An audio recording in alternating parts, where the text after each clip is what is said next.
Hello.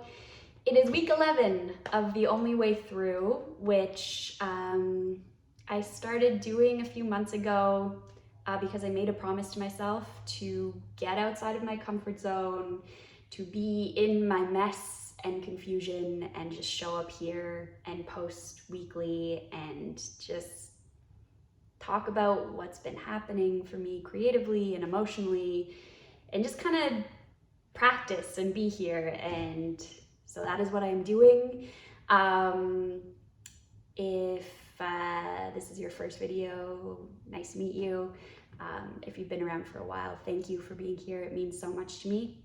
I'm Hannah. I'm not sure if I said that already.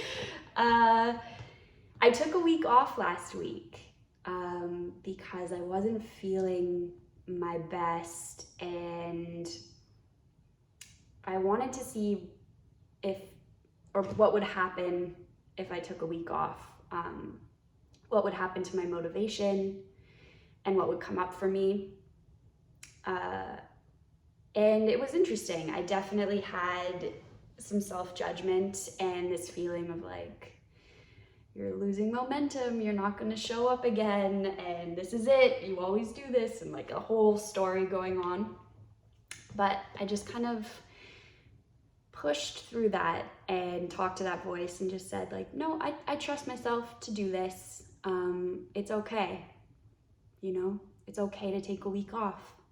It doesn't have to mean anything other than you took a week off and now I'm showing back up.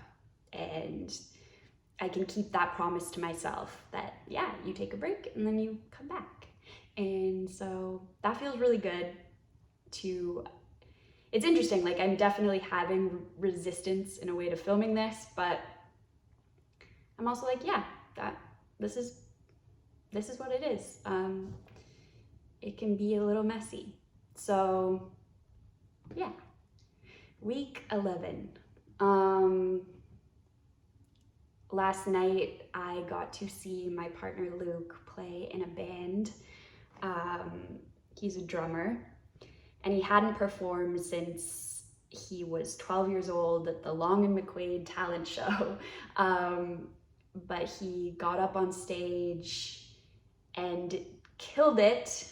It was so good. It was such a joy to see him doing his thing and so inspiring.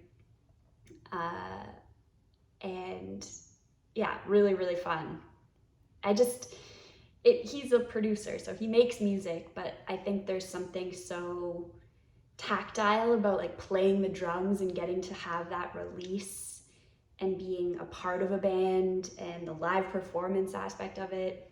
I can just imagine how good that feels. And so I was really happy for him and I had so much fun. And now today he's gone up to a cottage to work on an album or a project with his friends, or his one friend, and then a bunch of other musicians who he is meeting and all this stuff.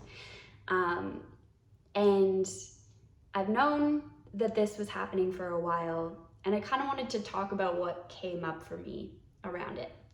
So when he told me, there were kind of two things that happened. There was one part of me that was like, oh my God, amazing. This is so exciting. You absolutely have to do this. Like, yes. And then there was this other part that was like uncomfortable, but like present. And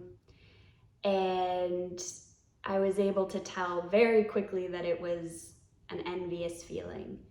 And I named it pretty quickly to him because I think it's important to name those things to people, because if we try and suppress it or hide it from people, I find that it sort of leaks out energetically. And usually, especially if you're dealing with someone who is an empath or sensitive, like my partner is, he can kind of feel that there is something else happening. Even if I'm just like, oh, that's great. Like on some level, he's also like, what's happening? So I was able to name it to him. And I was able to speak about it as a part, you know, it wasn't the whole picture. It wasn't like I didn't want him to do this. It was just this part that was feeling envy. And when I, you know, peeled back the layers of that envy, really at the core of it, that part doesn't even, it doesn't like not want him to do it. It just actually wishes that it, meaning me, could have that kind of collaborative, intensive experience. I mean, it sounds like amazing, like going to a cottage with a bunch of people and working on something creative, and like, of course, you know, of course that part wants that. And just the feeling of like community and having a bunch of artists who are working on your own project, you know, like just having that sort of energetic experience. Like I haven't actually had that in a long time. I think I relate it to when I was acting, and I would be on set and there was just this collective feeling of making something together, and this electricity and this bonding, and you know, with the crew and everything. And I think since I've stopped acting, I really miss that experience. Especially because sometimes I was right in there as like one of the lead actors, or, you know, I got to be right in it and involved, and I miss that feeling. So that part was just, that envious part was like, oh, that would be that's something I want to do at some point, you know? I want that kind of like a creative team or a collaboration with like-minded people. And yeah, so it was good to kind of be aware of that and name it. And we talked about it and it felt really good. And then it felt like I processed that feeling. So that was cool. Yeah, I think there was something else I was gonna say about that, but I don't remember. So I'll probably leave it there. I am going tomorrow morning to my family cottage. There's like 30 of us going. It's a super rustic cottage, like wood cabins, an outhouse, you know, no flushing toilet.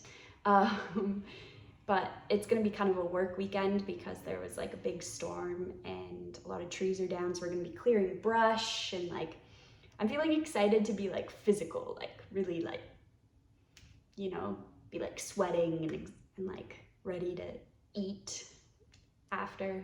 It's just satisfying. So that'll be fun. I think I'm gonna bring my camera, film some stuff, document the chaos. Yeah, so hopefully I'll have something like that to post eventually, to share. Yeah, okay, I'll leave it there. Thanks for being here. I hope wherever you are, you're having a beautiful week, and keep showing up for yourself, and, you know, take the small baby steps. And it's okay to lose momentum, and it's possible to build that momentum back. And it's okay to take breaks. And yeah, okay, talk soon. Bye.